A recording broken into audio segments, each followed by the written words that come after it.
Hi friends, welcome back to my channel. ಹೇಗಿದ್ದೀರಾ ಎಲ್ಲರೂ? ನಾನಿವತ್ತು ನಿಮ್ಗೊಂದು ಒಳ್ಳೆ ಸ್ವೀಟ್ ಹೇಗೆ ಮಾಡೋದು ಅಂತ ತೋರಿಸ್ತೀನಿ. ಸಿಹಿ ಗೆಣಸಿಂದ ಬರೀ ಚಾಟ್ಸ್ ಮಾತ್ರ ಅಲ್ಲ, ಒಂದು ಅದ್ಭುತವಾಗಿರೋಂಥ ಪಾಯಸ ಮಾಡ್ಬೋದು. ತುಂಬ ಚೆನ್ನಾಗಿರುತ್ತೆ. ಹಾಗೆ ಸಿಹಿ ಗೆಣಸು ಕೂಡ ತಿನ್ನೋಕ್ಕೆ ಚೆನ್ನಾಗಿರುತ್ತಲ್ಲ, ಈ ಥರ ಮಾಡಿದರೂ ಕೂಡ ತುಂಬ ಚೆನ್ನಾಗಿರುತ್ತೆ. ಏನು ಮಾಡಬೇಕು ಗೊತ್ತಾ? ಮೊದಲಿಗೆ ನಾನೇನು ಮಾಡಿದ್ದೀನಿ, 1 kg ಸಿಹಿ ಗೆಣಸನ್ನ ನಾನು ಈ ಥರ ಸಿಪ್ಪೆ ತೆಗೆದು ಈ ಥರ ಕ್ಯೂಬ್ ಥರ ಕಟ್ ಮಾಡಿಟ್ಕೊಂಡಿದ್ದೀನಿ. ಚಿಕ್ಕದಾಗಿ ಈ ಥರ ಕ್ಯೂಬ್ ಥರನೇ ಕಟ್ ಮಾಡಿ ನಾನು ನೀರಲ್ಲಿ ಹಾಕಿಟ್ಟಿದ್ದೆ. ಈಗ ನೀರು ತೆಗೆದಿದ್ದೀನಿ. ಕಟ್ ಮಾಡಿದ್ಮೇಲೆ ನೀರಲ್ಲೇ ಹಾಕಿಡಿ. ನಂತರ ಇದಕ್ಕೆ ನಾನು 1.5 ಉಂಡೆಯಷ್ಟು ಬೆಲ್ಲನ ಈ ಥರ ತುರಿದಿಟ್ಕೊಂಡಿದ್ದೀನಿ. 1.5 ಉಂಡೆಯಷ್ಟು ಬೆಲ್ಲ. ನಂತರ ಇಲ್ಲಿ 2 ಟೀ ಸ್ಪೂನಷ್ಟು ಚಿರೋಟಿ ರವೆ ಇಟ್ಕೊಂಡಿದ್ದೀನಿ. ಚಿರೋಟಿ ರವೆ ಬದಲಾಗಿ ಅಕ್ಕಿ ಹಿಟ್ಟು ಅಥವಾ ಮೈದಾ ಕೂಡ ಬಳಸ್ಬೋದು. ನಾನು ಇದು ಏನಕ್ಕೆ ಅಂತ ನಾನು ಹೇಳ್ತೀನಿ ನಿಮಗೆ. ನಂತರ ಇದಕ್ಕೆ ನಾನು 1 ಟೀ ಸ್ಪೂನಷ್ಟು ಏಲಕ್ಕಿ ಇಟ್ಕೊಂಡಿದ್ದೀನಿ, ಏಲಕ್ಕಿ ಪುಡಿ. ನಂತರ ಒಂದು ದೊಡ್ಡ ಗಾತ್ರದ ತೆಂಗಿನಕಾಯಿನ ಹಾಲು ತೆಗೆದಿಟ್ಕೊಂಡಿದ್ದೀನಿ. ಇದು ಮಂದವಾಗಿರೋ ಮೊದಲನೇ ಹಾಲಿದು. ನಂತರ 2ನೇ ಮತ್ತು 3ನೇ ಹಾಲನ್ನ ಸಪ್ರೇಟಾಗಿ ಬೇರೆ ಪಾತ್ರೆಯಲ್ಲಿ ಇಟ್ಕೊಂಡಿದ್ದೀನಿ. ಇಷ್ಟೇ ಇಂಗ್ರೀಡಿಯೆಂಟ್ಸ್ ಬೇಕಾಗೋದು. ಮಾಡೋದು ಹೇಗೆ ಗೊತ್ತಾ? ತುಂಬ ಸುಲಭ ಮಾಡೋದು. ಬನ್ನಿ ತೋರಿಸ್ತೀನಿ ಹೇಗೆ ಮಾಡೋದಂತ. ಮೊದಲಿಗೆ ಏನು ಮಾಡಬೇಕು, ಒಂದು ದೊಡ್ಡದು ಪಾತ್ರೆ ತೊಗೊಂಡು 2ನೇ ಮತ್ತು 3ನೇ ಹಾಲು ಏನು ತೆಗೆದಿಟ್ಕೊಂಡಿದ್ದೀವಲ್ಲ, ಕಾಯಿ ಹಾಲು, ಅದನ್ನು ಒಂದು ಪಾತ್ರೆಗೆ ಹಾಕ್ಕೊಳ್ಬೇಕು. ಪಾತ್ರೆಗೆ ಹಾಕ್ಕೊಂಡು ನಂತರ ಇದನ್ನು ಕುದಿಸ್ಬೇಕು. ಒಲೆ ಮೇಲೆ ಇಟ್ಕೊಂಡು ಇದು ಚೆನ್ನಾಗಿ ಒಂದು ಕುದಿ ಬರಬೇಕು. ಇದಕ್ಕೆ ಫಸ್ಟಿಗೆ ಏನು ಹಾಕಲಿಕ್ಕಿಲ್ಲ. ಒಂದು ಕುದಿ ಬಂದಾದಮೇಲೆ ಇವಾಗ ಇದು ಕುದೀತಾ ಇದೆ ನೋಡಿ. ಈ ಹಂತದಲ್ಲಿ ಏನು ಮಾಡಬೇಕು, ಈ ಕಾಯಿ ಹಾಲಲ್ಲೇ ನಾವು ಸಿಹಿ ಗೆಣಸನ್ನು ಬೇಯಿಸ್ಕೋಬೇಕು. ಬೇರೆ ಹಾಲಲ್ಲಿ ಆಗಲಿ ಅಥವಾ ಕುಕ್ಕರಲ್ಲಿ ಆಗಲಿ ಬೇಯಿಸೋದಂತ ಇಲ್ಲ. ಈ ಥರ 2ನೇ ಮತ್ತು 3ನೇ ಕಾಯಿ ಹಾಲು ಏನು ತೆಗೆದಿದ್ದೀವಲ್ಲ, ಅಂದರೆ ತೆಳು ಹಾಲು ಇರುತ್ತಲ್ಲ, ಕಾಯಿ ಹಾಲು, ಅದರಲ್ಲೇ ನಾವು ಈ ಗೆಣಸನ್ನು ಹಾಕ್ಬಿಟ್ಟು ಬೇಯಿಸ್ಕೋಬೇಕು. ಬೇಗ ಬೇಯುತ್ತೆ.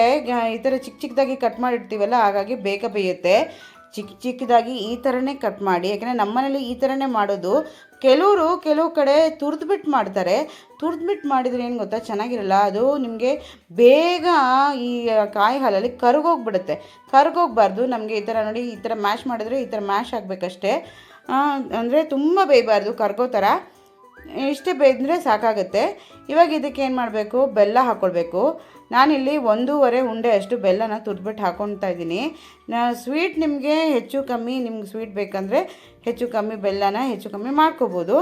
ಬೆಲ್ಲನೇ ಇದಕ್ಕೆ, ಕಾಯಿ ಹಾಲಿಗೆ ಬೆಲ್ಲನೇ ಸೂಟಾಗೋದು. ಸಕ್ಕರೆ ಬಳಸಬೇಡಿ, ಬೆಲ್ಲನೇ ಬಳಸ್ಕೊಳ್ಳಿ, ಓಕೆನಾ?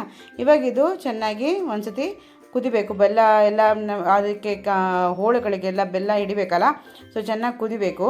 ಅದು ಕುದಿಯೋ ಅಷ್ಟರಲ್ಲಿ ನಾವು ಈ ಕಡೆ ಒಂದು ಬೌಲಲ್ಲಿ ನಾನಿಲ್ಲಿ ಚಿರೋಟಿ ರವೆ ಇಟ್ಕೊಂಡಿದ್ದೀನಲ್ಲ, ಅದನ್ನು ದಪ್ಪನಾಗಿರೋಂಥ ಕಾಯಿ ಹಾಲಲ್ಲೇ ಮಿಕ್ಸ್ ಮಾಡಿ ಹಾಕ್ಕೊಳ್ಬೇಕು. ಡೈರೆಕ್ಟಾಗಿ ಹಾಗೆ ಚಿರೋಟಿ ರವೆನ ಇದಕ್ಕೆ ಹಾಕ್ಕೊಳಕ್ಕೆ ಹೋಗ್ಬೇಡಿ. ಈ ಥರ ಮಿಕ್ಸ್ ಮಾಡಿನೇ ಹಾಕ್ಕೊಳ್ಬೇಕು. ಇದು ಏನಕ್ಕೆ ಹೆಲ್ಪ್ ಆಗುತ್ತೆ ಅಂದರೆ, ಸ್ವಲ್ಪ ಇದು ತೆಳು ಇರುತ್ತಲ್ಲ ಪಾಯಸ, ಇದು ಮಂದ ಮಾಡುತ್ತೆ ಪಾಯಸನ. ಸ್ವಲ್ಪ ಚಿರೋಟಿ ರವೆ ಇಲ್ಲ ಅನ್ನೋರು ಅಕ್ಕಿ ಹಿಟ್ಟನ್ನು ಬೇಕಂದರೆ 2 ಸ್ಪೂನ್ನ ಈ ಥರ ಹಾಲಲ್ಲಿ ಕಲಿಸ್ಬಿಟ್ಟು ಹಾಕೋಬೋದು. ಅಥವಾ ಮೈದಾ ಇಷ್ಟ ಇದೆ, ಓಕೆ, ಒಂದು ಸ್ವಲ್ಪ ಬಳಸ್ಬೋದು ಅನ್ನೋರು ಮೈದಾನೂ ಕೂಡ ನೀವು ಈ ಥರ ಹಾಲಲ್ಲಿ ಅಥವಾ ಸ್ವಲ್ಪ ನೀರಲ್ಲಿ ಕಲಿಸ್ಬಿಟ್ಟು ಹಾಕೋಬೋದು. ಇಷ್ಟು ಬೆಂದರೆ ಸಾಕು ನೋಡಿ. ಇದು ಹೋಳುಗಳು ಹಾಕ್ಕೊಂಡ್ರೆ ನಿಮಗೆ ಮಂದ ಬರುತ್ತೆ. ಇದು ಪಾಯಸ ಮಂದ ಬರುತ್ತೆ. ಇದು ಚೆನ್ನಾಗಿ ಕುದಿಬೇಕು. ಈಗ ಏನು ಮಾಡಬೇಕು, ನಾವು ತೆಗೆದಿಟ್ಟಿರೋಂಥ ಮೊದಲನೇ ಹಾಲೇನಿದೆ ಅದನ್ನು ಹಾಕ್ಕೋಬೇಕು ಈ ಹಂತದಲ್ಲಿ. ನಂತರ ಮೊದಲನೇ ಹಾಲು ಹಾಕಿದ ಮೇಲೆ ಜಾಸ್ತಿ ಕುದಿಸ್ಕೋಬಾರ್ದು. 1-2 ಕುದಿ ಕುದ್ರೆ ಸಾಕಾಗುತ್ತೆ. ಇವಾಗ ಇದಕ್ಕೆ ಏಲಕ್ಕಿ ಪುಡಿ ಹಾಕ್ಬಿಟ್ಟು ಇದನ್ನು ಮಿಕ್ಸ್ ಮಾಡಿಕೊಂಡ್ರೆ ಗೆಣಸಿನ ಪಾಯಸ ರೆಡಿ. ಸಿಹಿ ಗೆಣಸಿನ ಪಾಯಸ ರೆಡಿ. ಎಷ್ಟು ಚೆನ್ನಾಗಿರುತ್ತೆ ಗೊತ್ತಾ ಇದಕ್ಕೆ ನಾನು ಸ್ವಲ್ಪ 1/4 ಟೀ ಸ್ಪೂನಷ್ಟು ಉಪ್ಪು ಹಾಕ್ಕೊಳ್ತಾ ಇದ್ದೀನಿ. ಉಪ್ಪು ಆಪ್ಷನಲ್ಲು, ಆದರೆ ಏನು ಗೊತ್ತಾ, ಸಿಹಿ ಪಾಯಸಕ್ಕೆ ಅಥವಾ ಕೆಲವು ಸಿಹಿ ಅಂಶಕ್ಕೆ ಸಿಹಿ ಮಾಡಬೇಕಾದ್ರೆ ಸ್ವಲ್ಪ ಚಿಟಿಕೆ ಉಪ್ಪು ಹಾಕ್ಕೊಂಡ್ರೆ ಅದು ಟೇಸ್ಟು ಇನ್ನೂ ಜಾಸ್ತಿ ಆಗುತ್ತೆ ಅಂತಾರೆ.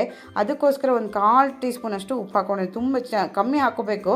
ಹಾಕ್ಕೊಳ್ಳೋಕೆ ಇಷ್ಟ ಇಲ್ಲ ಅನ್ನೋರು ಹಾಕ್ಕೊಳ್ದೇ ಇರ್ಬೋದು, ಓಕೆನಾ? ನಂತರ ಇದಕ್ಕೆ ನಾನು ಯಾವುದು ಡ್ರೈ ಫ್ರೂಟ್ಸ್ ಹಾಕ್ಕೊಂಡಿಲ್ಲ. ನಿಮಗೆ ಇಷ್ಟ ಇದ್ದರೆ ನೀವು ಹಾಕ್ಕೊಳ್ಬೋದು. ಇಷ್ಟೇ ನೋಡಿ, ಬೇಗ ಆಗೋಗುತ್ತೆ ನೋಡಿ. ಹೋಳುಗಳು ಯಾವುದು ಕರಗೋಗಿಲ್ಲ, ಹಂಗಂಗೆ ಅಂದರೆ ಇದೆ. ನಮಗೆ ಬಾಯಿಗೆ ಸಿಗುತ್ತೆ ಪಾಯಸ ತಿನ್ನಬೇಕಾದ್ರೆ. ತುಂಬ ಚೆನ್ನಾಗಿ ಸಿಗುತ್ತೆ. ನೀವು ಒಂದು ಸತಿನೂ ಟ್ರೈ ಮಾಡಿಲ್ಲ, ಇದು ಯಾವತ್ತೂ ನಿಮಗೆ ಗೊತ್ತಿಲ್ಲ ಅನ್ನೋರು ಖಂಡಿತ ಈ ಪಾಯಸನ ಟ್ರೈ ಮಾಡಿ. ತುಂಬ ಚೆನ್ನಾಗಿರುತ್ತೆ. ಇದು ಆರ್ತಾ ಇದ್ದಂಗೆ ನಿಮಗೆ ಸ್ವಲ್ಪ ಮಂದ ಬರುತ್ತೆ.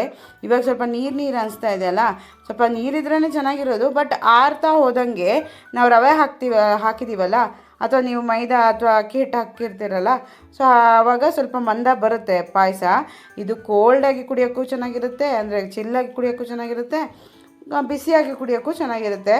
ಖಂಡಿತ ಒಂದು ಸತಿ ಟ್ರೈ ಮಾಡಿಬಿಟ್ಟು ಹೇಗಿತ್ತು ಅಂತ ನನಗೆ ಕಮೆಂಟ್ ಬಾಕ್ಸಲ್ಲಿ ತಿಳಿಸಿ, ಓಕೆನಾ? ಮತ್ತು ಇನ್ನೂ ಯಾರೆಲ್ಲ ಸಬ್ಸ್ಕ್ರೈಬ್ ಮಾಡಿಲ್ಲ ನನ್ನ ಚಾನಲ್ನ ಸಬ್ಸ್ಕ್ರೈಬ್ ಮಾಡಿ. ನಿಮ್ಮ ಫ್ಯಾಮಿಲಿ ಮತ್ತು ಫ್ರೆಂಡ್ಸ್ಗೂ ಕೂಡ ನನ್ನ ಈ ಥರ ರೆಸಿಪಿನ ಶೇರ್ ಮಾಡಿಬಿಟ್ಟು ಅವ್ರಿಗೂ ಟ್ರೈ ಮಾಡೋಕ್ಕೆ ಹೇಳಿ. ಅವ್ರದ್ದು ಫೀಡ್ಬ್ಯಾಕ್ ತೊಗೊಂಡು ನನಗೆ ಹೇಳಿ.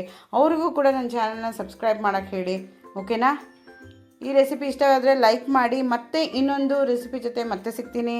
Until then take care, bye, see you, thank you.